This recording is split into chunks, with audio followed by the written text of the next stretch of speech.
Dr. Amanda Torres wiped the sweat from her forehead as she knelt beside a strange blue flower that seemed to glow in the alien sunlight.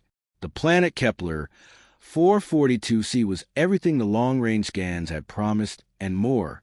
Rivers of crystal-clear water wound through forests of towering trees, with silver bark and leaves that chimed softly in the gentle breeze. It was like stepping into a fairy tale. "Amanda, you need to see this," called Jake Morrison from across the clearing. The pilot stood beside his landing shuttle, pointing at something in the distance. His voice carried excitement mixed with concern. Amanda stood and brushed dirt from her knees. After 3 weeks on this world, she had cataloged dozens of new plant species and several small animal-like creatures that reminded her of earth squirrels, except these had 6 legs and fur that changed colors. As the head xenobiologist of the research mission, she felt like a child in the greatest playground ever built. "What is it, Jake?" she asked, walking toward him. Ryan Beck, their security chief, was already moving in their direction. The former Marine had been nervous since they landed, always checking his weapon and scanning the tree line. Lisa Park, their communications officer, looked up from her equipment with curiosity. Jake pointed toward the forest edge where the trees grew thicker. "Movement. Big movement. I think we might have company." Amanda felt her heart skip. They had been hoping to find signs of intelligent life, but the planet had seemed empty of anything larger than the squirrel creatures. She grabbed her binoculars and focused on the spot Jake indicated. At first, she saw nothing. Then the trees seemed to part, and figures emerged into the sunlight. Amanda gasped.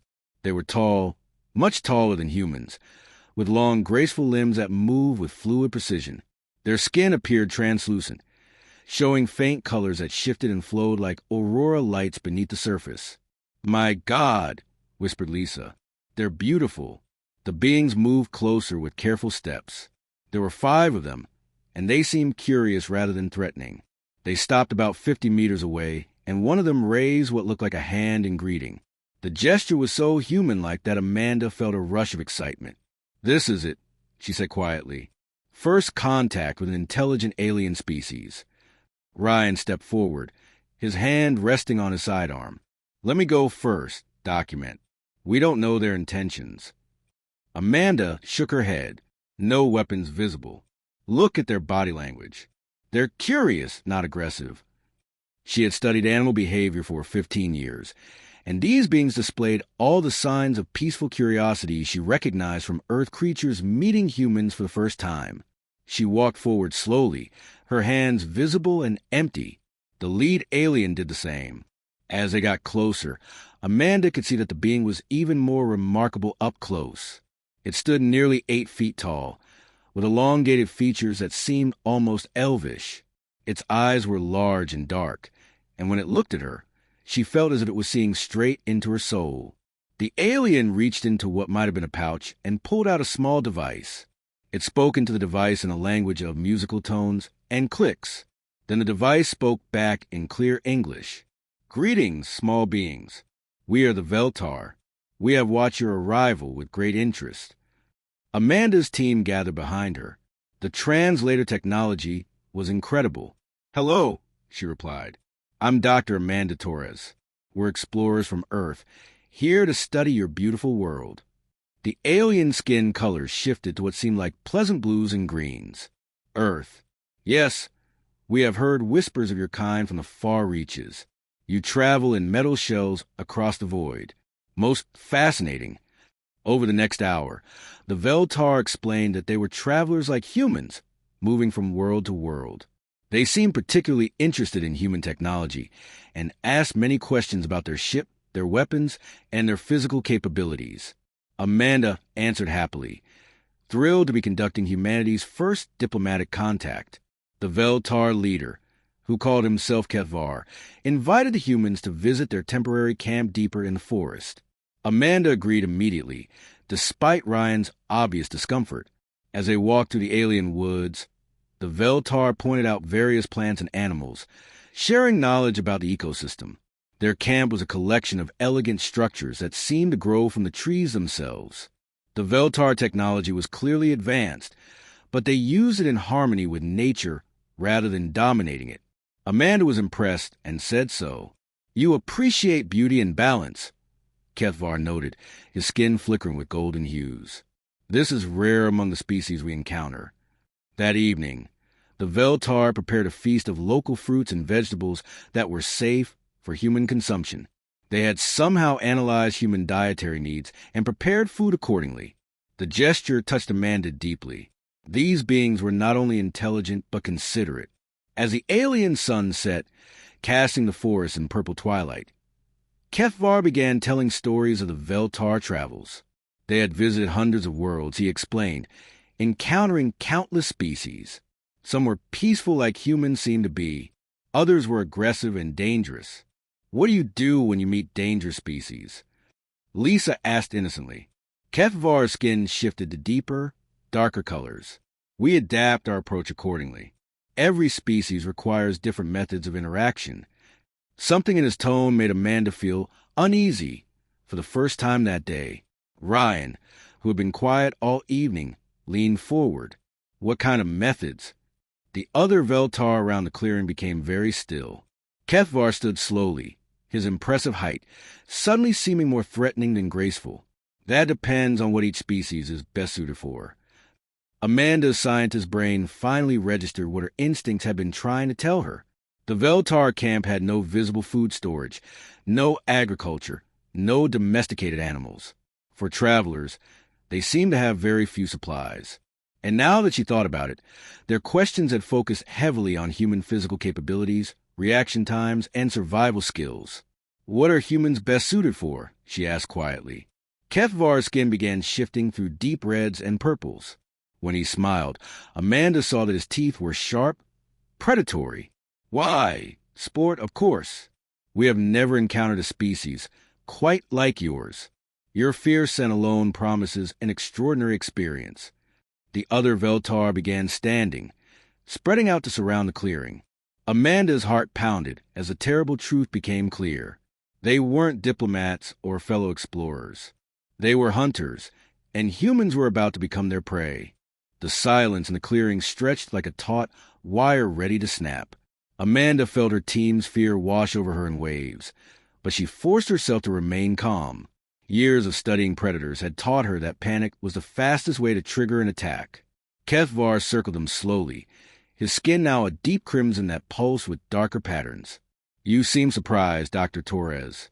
Did you think the galaxy was full of peaceful gardeners and philosophers? What do you want from us?"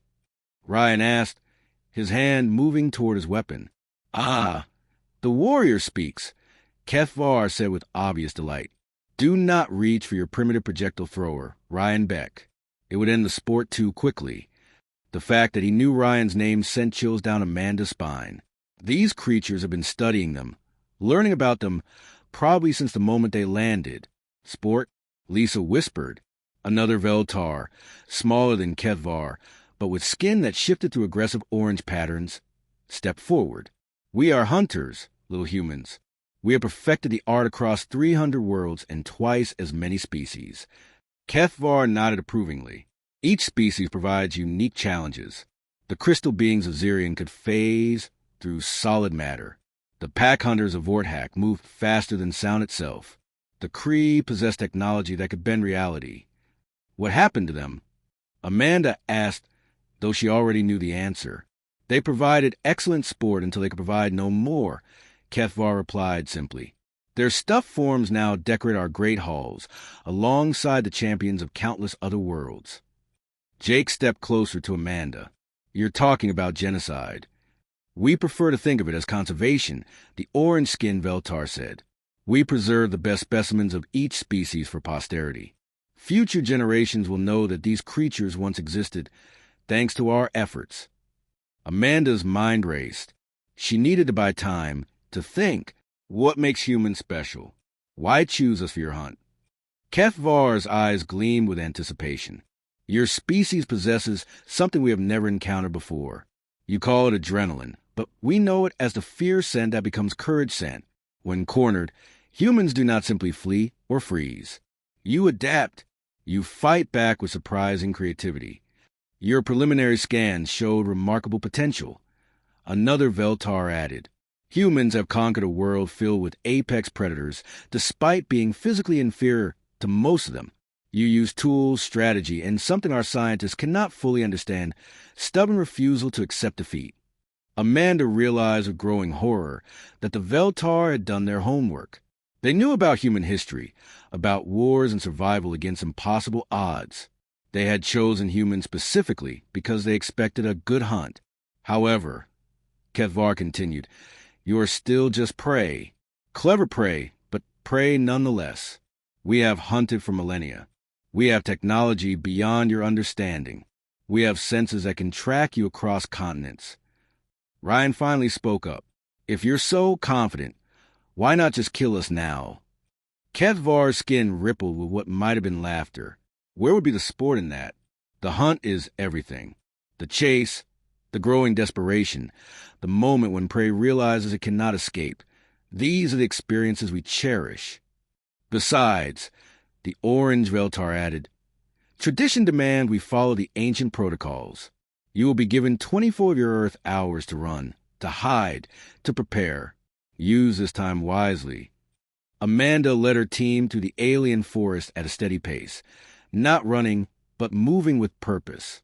Behind them, she could hear the distant sounds of the Veltar preparing for their hunt, their musical voices carrying on the wind like death songs. Amanda, where are we going? Jake asked, breathing hard as they climbed over a fallen tree covered in luminescent moss. Away from them, first, she replied, scanning the forest ahead. But more importantly, we need to learn this environment fast. The Veltar might know this planet, but they don't live here. That gives us a chance. Ryan fell into step beside her. What kind of chance? They have advanced technology, superior senses, and they've done this hundreds of times before. Amanda stopped at the edge of a small clearing where strange crystalline formations jutted from the ground like frozen lightning. They've hunted hundreds of species, but they've never hunted humans. They think they know what we'll do because they've studied us, but they're basing that knowledge on our civilized behavior. What do you mean? Lisa asked. They expect us to run scared, to make mistakes because we're panicked. They think we'll behave like prey animals. Amanda knelt beside one of the crystal formations and noticed it hummed softly when touched. But humans aren't just another species. We're the species that turned wolves into dogs, that made fire our servant, that climbed to the top of Earth's food chain despite being weaker than almost everything that wanted to eat us. She stood and faced her team. My father taught me that successful hunting isn't about being stronger or faster than your prey.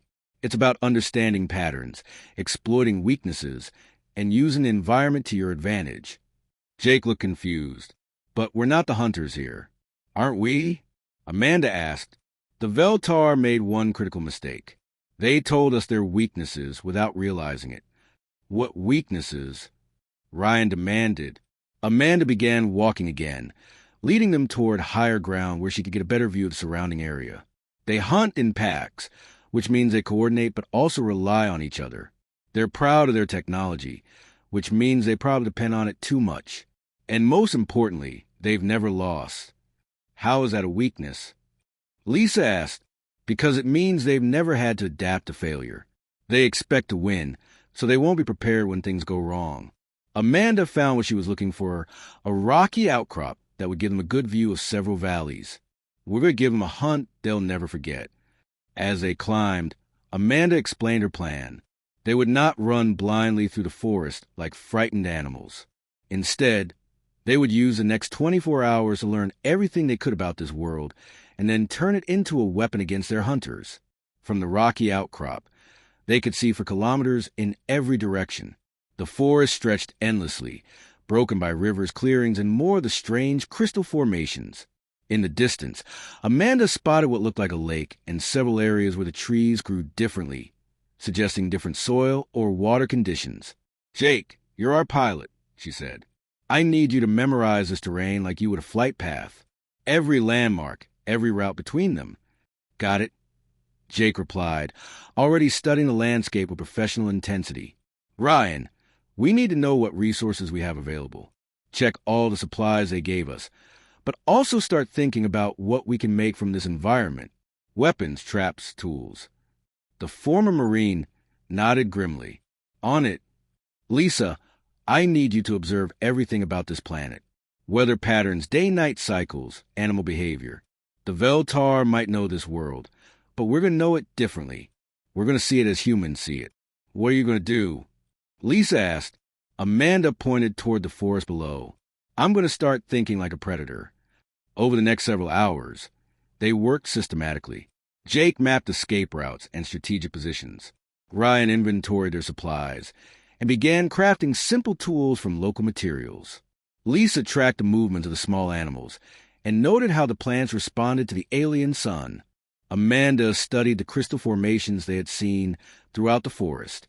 When she touched them, they produced different sounds based on pressure and location. She realized they might be useful for communication or misdirection. The trees themselves were interesting, too. Their silver bark was incredibly tough, but certain sections near the base were softer, almost spongy. As the first alien sun began to set, painting the sky in brilliant purples and golds, Amanda gathered her team in a small cave they had found. It was defensible and hidden, perfect for planning. Report, she said simply. Jake spread out a rough map he had drawn on a piece of bark. I've identified 12 potential escape routes and 6 defensive positions. The lake to the north has an island in the center that could be reached by swimming. The crystal fields to the east create natural mazes that could confuse pursuers.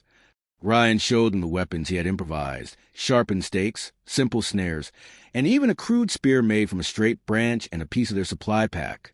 The Veltar technology is beyond us, but basic physics still apply. Sharp objects can cut, heavy objects can crush. Lisa had made the most interesting discoveries. The small animals here have a daily pattern.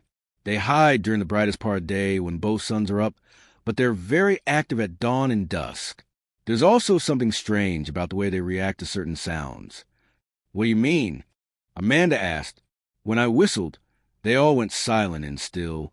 But when I made clicking sounds like the Veltar language, they scattered like something was hunting them. Amanda felt a chill of understanding. The Veltar had been here before. The local animals recognize their sounds as danger signals. That's good for us, right? Jake asked. Better than good, Amanda replied. It means we can use the local wildlife as an early warning system. More importantly, it means the Veltar think of this as their hunting ground. They're comfortable here, confident. Ryan understood first. Comfortable and confident means predictable. Exactly. Amanda stood and looked out of the cave entrance at the darkening forest. The Veltar are experienced hunters, but they're used to prey that behaves predictably. Prey that runs, hides, and gradually weakens until it can be caught. What are we going to do instead? Lisa asked. Amanda smiled grimly. We're going to hunt the hunters. We're going to show them what humans do when there's no choice but fight. In the distance, she could hear the Veltar calling to each other across the forest.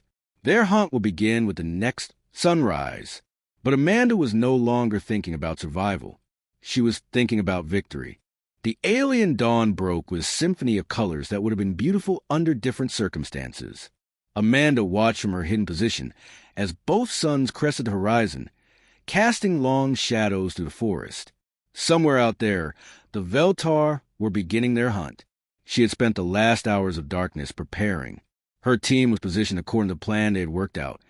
Jake hidden near the lake to the north, Ryan in the crystal maze to the east, and Lisa in a tree hollow that gave her a view of 3 different valleys. Amanda herself had chosen the most dangerous position, staying close to where they expected the Veltar to begin their search. The plan was simple but risky. Instead of running from their hunters, they were going to make the Veltar come to them, one at a time if possible.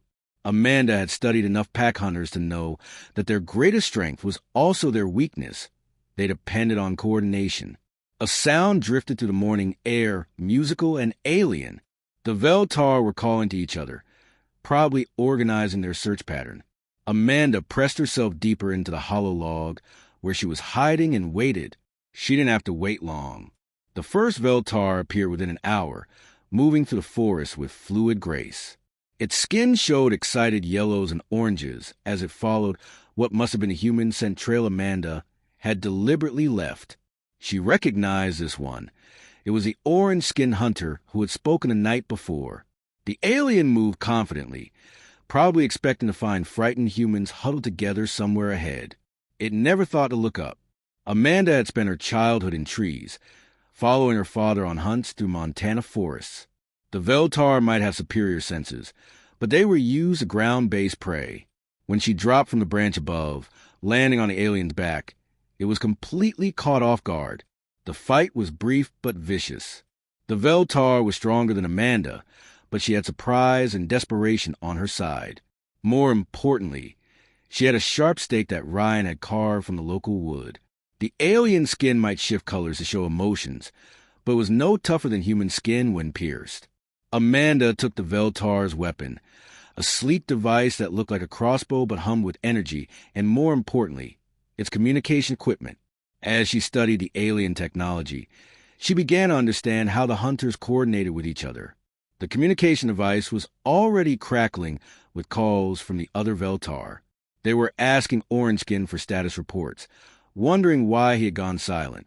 Amanda listened carefully to their musical language, beginning to pick out patterns and repeated sounds. She keyed the communication device and made her first psychological strike. Speaking in the clicking, musical tone she had heard the night before, Amanda sent a simple message. Help. Surrounded. The prey, they're hunting us. The response was immediate chaos. Multiple voices erupted from the device, demanding clarification, asking for positions, expressing disbelief. Amanda smiled grimly and turned off the communicator. Let them wonder. She moved quickly to her next position, a narrow canyon where she had spent the pre-dawn hours preparing a very special welcome for any Veltar who came looking for their missing pack member. The canyon was a natural choke point with high walls on both sides. Amanda had used her time to weaken the supporting rocks at one end, creating an unstable overhang that could be triggered to fall. She had also spread the spongy material from the tree bark across the canyon floor. It looked like normal ground cover, but it would muffle footsteps and make quiet movement nearly impossible. When the next Veltar arrived, Amanda was ready. This one was larger than the first, with skin that pulsed angry reds and purples. It moved more cautiously, clearly suspicious about its packmate's disappearance. The alien examined the ground carefully, probably following scent trails with senses Amanda couldn't match. But Amanda had learned something important from studying Earth's predators. Sometimes the best trap is the one that looks like an accident. As the Veltar moved through the canyon, Amanda triggered her rockfall. But instead of trying to crush the alien, she aimed to block its retreat. The massive stones tumbled down behind the hunter, sealing off the canyon exit. The Veltar spun around, its skin flashing rapid patterns of alarm. That's when Amanda revealed herself, standing on the canyon wall above with the captured alien weapon. Surprised? She called down. You shouldn't be. Humans have been trapping predators for thousands of years. The alien raised its own weapon, but Amanda had chosen her position carefully. The canyon walls created a natural echo chamber, and when she fired the captured energy weapon, the beam ricocheted off the crystalline formations embedded in the rock walls. The alien dodged a direct shot, but couldn't avoid the reflected energy that caught it from an impossible angle. 2 down. Amanda retrieved the second weapon and more communication equipment. The Veltar were definitely panicking now. Their musical calls had become urgent, almost frantic. They were calling for Kethvar, asking for new instructions, demanding to know what was happening to their supposedly easy hunt. Amanda used the communicator again, this time mimicking the voice patterns she had heard from the second alien. The humans, they know our hunting patterns. They're using our own methods against us. She could hear Kethvar's response, angry and disbelieving. He was ordering the remaining hunters to group together, to abandon the traditional hunt pattern, and converge on the last known human positions. Perfect. Amanda had hoped they would do exactly that. She activated the team communication system they had agreed on. 3 sharp whistles that echoed off the canyon walls. The sound would travel for kilometers, alerting Jake, Ryan, and Lisa that Phase 2 of the plan was beginning. As Amanda climbed out of the canyon, she took a moment to examine the captured Veltar technology more carefully. The weapons were sophisticated, but not incomprehensible. They operated on stored energy that could be modulated for different effects. Stunning, burning, or killing. The communication devices were more interesting, though. They included not just voice transmission, but also biological monitoring systems that tracked each hunter's location and physical condition. Amanda grinned as she realized the implications. The Veltar had given her access to their entire tactical network. She moved swiftly toward the rendezvous point they had agreed on, a clearing surrounded by the musical crystals Lisa had discovered. If her plan worked, the remaining Veltar would come to her, thinking they were cornering the last surviving humans. They had no idea that the humans were no longer the prey in this hunt. As Amanda reached the crystal clearing, she could hear the Veltar approaching from multiple directions. Their musical calls were closer now, more coordinated. Kethvar was directing them like a conductor leading an orchestra of death. But Amanda had learned to play music too. She positioned the captured communication devices around the clearing and began her own symphony, a song of human defiance that would teach the Veltar what it really meant to be hunted. Amanda crouched behind one of the larger crystal formations as the sounds of approaching Veltar grew louder. Through the captured communication devices, she could hear Kethvar coordinating the search pattern. 3 hunters remained besides himself, and they were closing in on the crystal clearing from different directions. The irony wasn't lost on her. The Veltar thought they were cornering their prey, but Amanda had chosen this ground carefully. The crystals that surrounded the clearing didn't just make pleasant sounds. They conducted and amplified vibrations in ways that could be weaponized by someone who understood acoustic physics. Jake appeared first, moving through the forest with the silent skill Amanda had taught him over the past day. The pilot had learned quickly, adapting his spatial awareness training to ground movement. He took position behind a cluster of crystals on the eastern side of clearing. Ryan emerged from the north, his military training evident in every careful step. He had armed himself with several of the improvised weapons they had crafted, but more importantly, he carried the supplies they would need for the final phase of Amanda's plan. Lisa was the last to arrive, slipping through the shadows like a ghost. Her time observing the local wildlife had taught her to move with their rhythms, to blend with the forest's natural sounds. She positioned herself where she could see the approaches from the south and west. Amanda activated the communication device and listened to the Veltar chatter. They were confident again, believing they had finally trapped the humans. Kethvar's voice carried satisfaction as he directed his remaining hunters into position. Remember, his translated words crackled through the device. The female is dangerous. She has killed Veltar and taken our equipment. Do not underestimate her survival instincts. She is still just prey, came another voice. Clever prey, but prey nonetheless. When cornered, all animals revert to panic. Amanda smiled grimly. They were about to learn how wrong they were.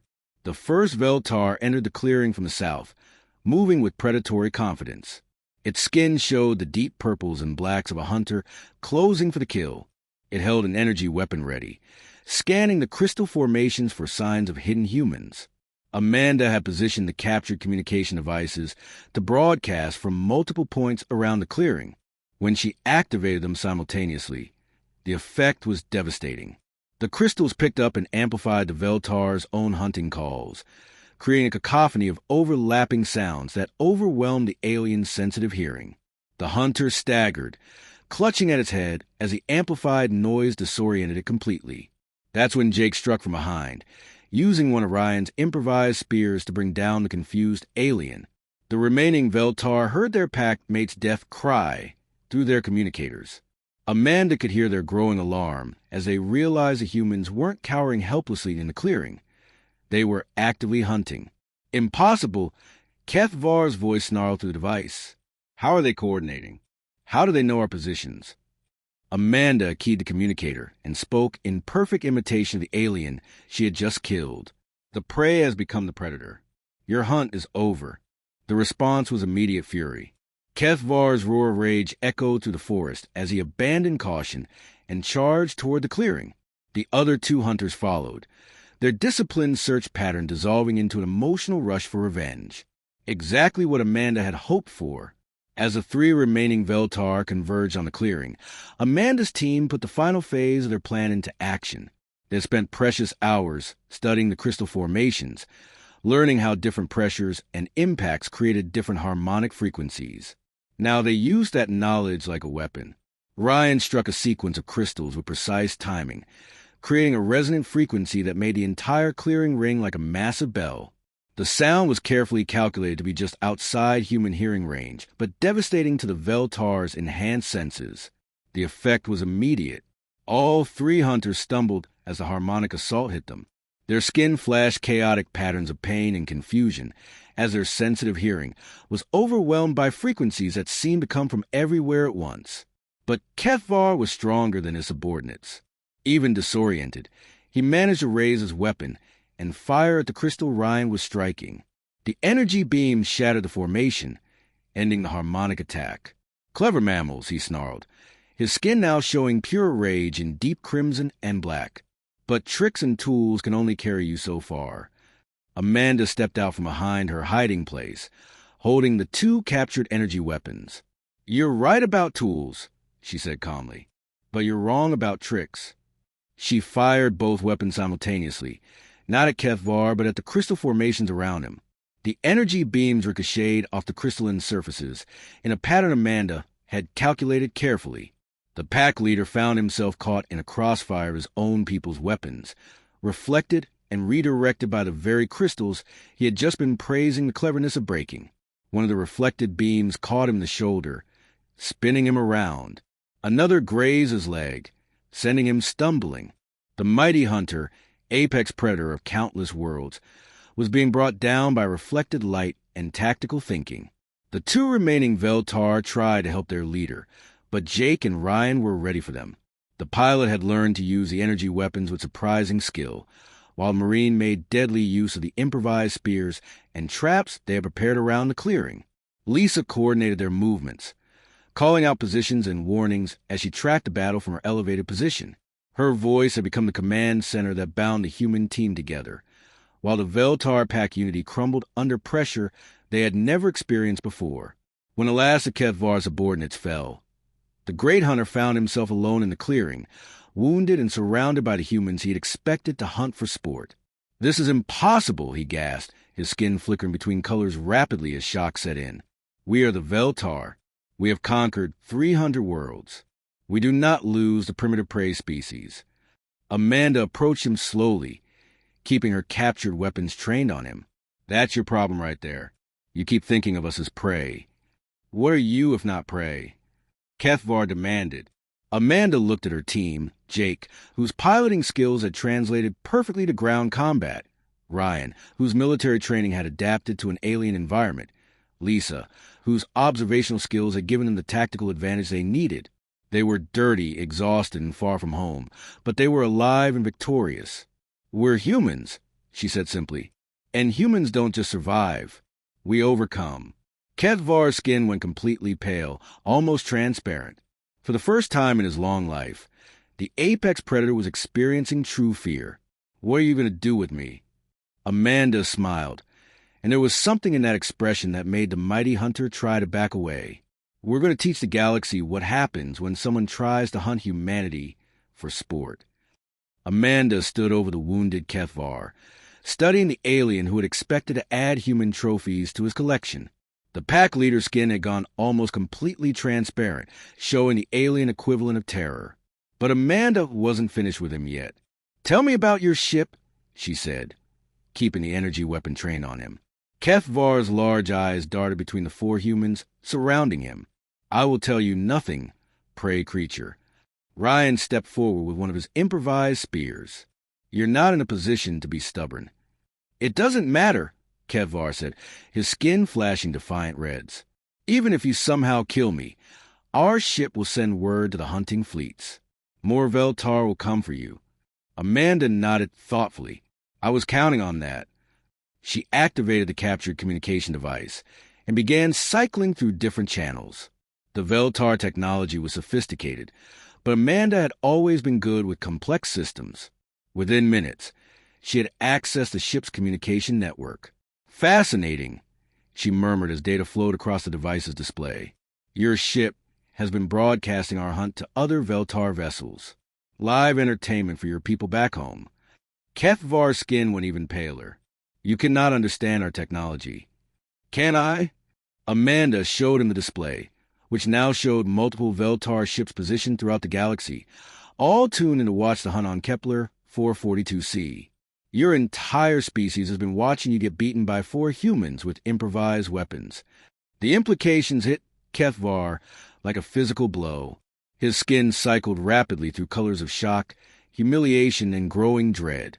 The other hunting packs, they will come to restore our honor. Let them come, Amanda said. But first, she had a message to send. She spent the next hour learning to operate the Veltar communication system, while her team secured the area and tended to their own minor wounds. The alien technology was complex but logical, and Amanda's scientific training helped her understand the underlying principles. When she finally activated the ship's main communication array, she knew she was broadcasting to the entire Veltar network. Hundreds of ships, thousands of hunters, all listening to see what had happened to their legendary pack leader. My name is Dr. Amanda Torres, she began, speaking clearly into the communication device. I am a human from the planet Earth, and I have a message for the Veltar Empire. She paused, looking down at Kethvar. The pack leader was listening with growing horror as he realized what she was about to do. Your hunters came to our world expecting to find easy prey. They told us about the hundreds of species you have hunted to extinction, about the trophies you collect from your victims. They thought humans would be just another entry in your catalog of conquered species. Amanda gestured the bodies of the fallen Veltar scattered around the clearing. They were wrong. You cannot do this, Kethvar whispered. You do not understand what you are unleashing. Don't I? Amanda replied. You wanted to hunt humans for sport. You wanted to see what we would do when cornered, when fighting for our lives. Well, congratulations. You found out. She turned back to the communicator. To any Veltar listening to this broadcast, humanity is not your prey. We are the species that crawled out of caves to tame fire. We are the species that turned wolves into companions and made tools from everything around us. We are the species that conquered our own world by refusing to accept that anything was our natural superior. Through the communication device, Amanda could hear the growing alarm in Veltar voices across their network. They were beginning to understand that something unprecedented had happened. Your pack leader, Kethvar, is alive but defeated, Amanda continued. His hunters are dead. They died because they made the same mistake predators throughout the galaxy seem to make. They assumed that intelligence without claws and teeth meant weakness. She pulled up the biological data the Veltar had collected on humans during their research. You studied our species. You know about our wars, our survival against impossible odds, our refusal to surrender even when facing extinction. And you still thought we would make good prey. Amanda's voice hardened. Let me be very clear about something. Humans do not make good prey. We make very, very dangerous enemies. Jake stepped up beside her. Tell them what we're offering. Amanda nodded. Here's what's going to happen. I'm going to give you a choice. Veltar, you can continue your hunting empire, conquering and destroying species across the galaxy. But if you do, humanity will be coming for you. The communication channels erupted with angry voices, threats, and demands for immediate action against the humans. But underneath the bluster, Amanda could hear something else. Uncertainty. Or, she continued, raising her voice over the alien chatter, you can stop. End your hunting empire. Release any surviving members of the species you've conquered. Find a new way to live that doesn't involve genocide for entertainment. Impossible, Kethvar gasped. We are hunters. It is what we are. Then learn to be something else, Amanda replied. Because if you don't, we will teach you. Ryan handed her another communication device. This one connected to their shuttle's emergency beacon. Amanda activated it, knowing the signal would reach Earth eventually. This message is going to our home world, she explained. They'll know what happened here. They'll know about you, about your hunting empire, about the threat you represent to other species. Lisa joined them, carrying data storage devices they had recovered from the Veltar equipment. We've recorded everything. Your technology, your ship designs, your hunting methods. When our people receive this information, they'll be ready for you. Amanda looked directly at the communication device. knowing her words were being heard across the Veltar Empire. You want to know what humans are capable of when we're fighting for survival. But that was just 4 of us, trapped on an alien world with improvised weapons. She smiled, and there was something in that expression that made Kevvar try to crawl away from her. Imagine what we'll be capable of when we come looking for you. The communication channels went silent. For the first time in Veltar history, the hunters had nothing to say. Amanda turned off the device and looked down at Kevvar. You're going to take a message back to your people. Tell them exactly what happened here. Tell them that humanity has seen what your empire does to other species, and we don't approve. What message? Kevvar asked weakly. Amanda's smile became predatory. Tell them the hunt is over. Tell them that from now on, we're the ones doing the hunting. Amanda led her team through the forest toward the Veltar ship, with Kevvar walking ahead of them under guard. The pack leader's wounds had been treated. Amanda wasn't cruel, but his spirit seemed broken. His skin remained pale and translucent, showing none of the confident colors he displayed during their first meeting. Your people will come for revenge, he said quietly as they walked. The hunting fleets will not allow this insult to stand. Let them come, Amanda replied, but they should know that we'll be ready. The Veltar ship sat in a clearing not far from where the aliens had first made contact with the human team. It was a sleek, organic-looking vessel that seemed to have grown rather than been built. Its surface showed the same color-shifting properties as Veltar skin, currently displaying muted browns and grays that helped it blend with the forest. How many crew? Ryan asked, keeping his captured energy weapon ready. 3 technical specialists. Kevvar answered reluctantly. They do not fight. They are not hunters. Amanda studied the ship's design as they approached. How do we get in? Kevvar hesitated, then touched a section of the ship's hull. The surface rippled and opened like a flower, revealing an airlock that was sized for Veltar proportions but would accommodate humans. Inside, the ship was even more alien than its exterior. The corridors curved and flowed like the inside of a living creature, lit by bioluminescent strips that pulsed gently. The 3 Veltar crew members they encountered were clearly not warriors. Their skin showed pale yellows and greens of fear, and they offered no resistance when Ryan disarmed them. Amanda made her way to what appeared to be the ship's control center, a circular room dominated by organic-looking consoles that responded to touch and thought rather than mechanical input.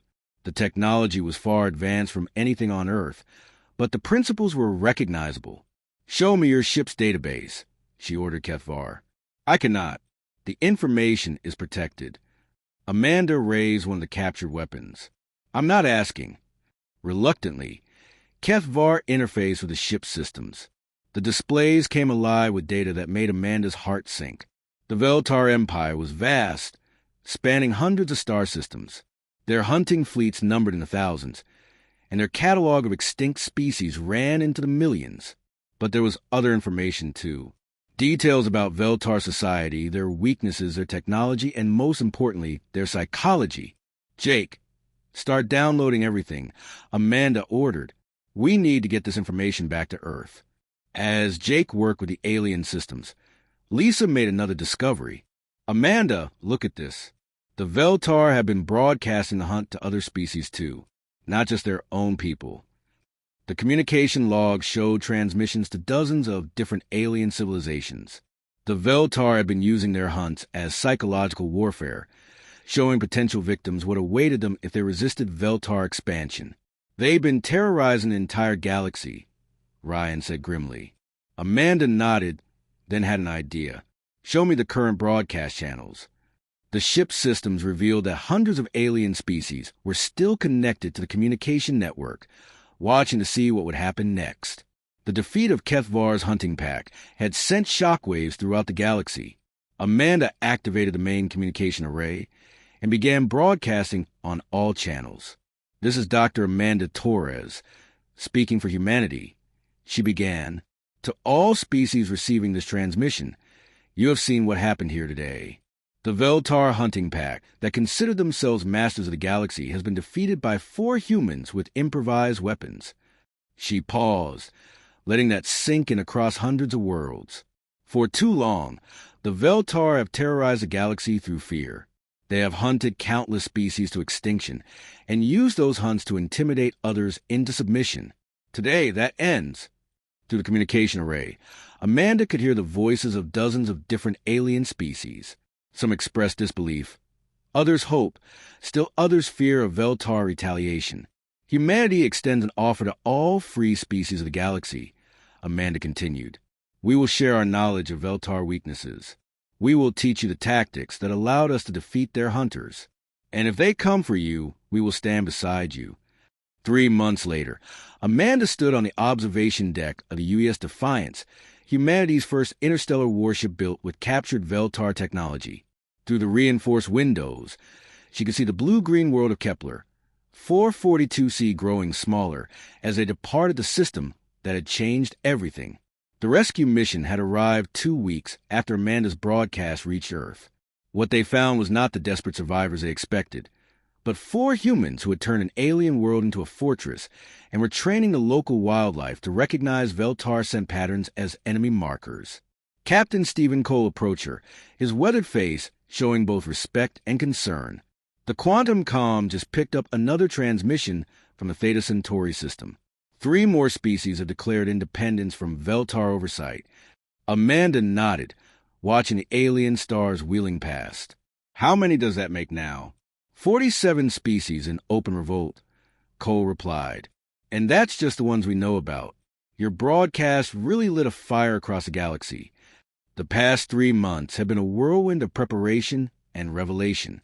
Earth's governments had initially been skeptical of Amanda's claims until the technical data proved undeniable. The Veltar technology was not only real, but represented advances that could revolutionize human civilization. More importantly, Amanda's tactical analysis of Veltar weaknesses had provided Earth with a blueprint for resistance that was already being shared with alien allies across the galaxy. Any word from Veltar space? Amanda asked. Cole's expression darkened. Intelligence reports suggest they're mobilizing their full hunting fleets. Apparently, our little demonstration convinced them that humanity represents an existential threat to their empire. They're not wrong, Amanda replied simply. The Veltar had made a critical error in judgment. They had expected to find primitive prey on Earth, but instead had awakened a species that specialized in turning disadvantages into weapons. Human engineers were already reverse engineering Veltar technology and finding ways to improve it. Human tacticians were developing strategies specifically designed to counter Veltar hunting methods. Most importantly, human diplomats were forging alliances with species that had lived in terror of the Veltar for centuries. Ma'am, came a voice from behind them. Lieutenant Sarah Mitchell approached with a datapad. We're receiving a priority transmission from the Zephyrian Confederation. Amanda took the pad and read the message. The Zephyrians were a species of flying humanoids who had lost 3 colony worlds to Veltar hunts. They were offering to share their knowledge of Veltar ship movements in exchange for human tactical training. Tell them yes, Amanda said, and ask if they know about any species with defensive technologies we could adapt. As Lieutenant Mitchell departed, Cole studied Amanda with curious eyes. You know, when I first read your file, I thought they were sending me a xenobiologist with delusions of grandeur.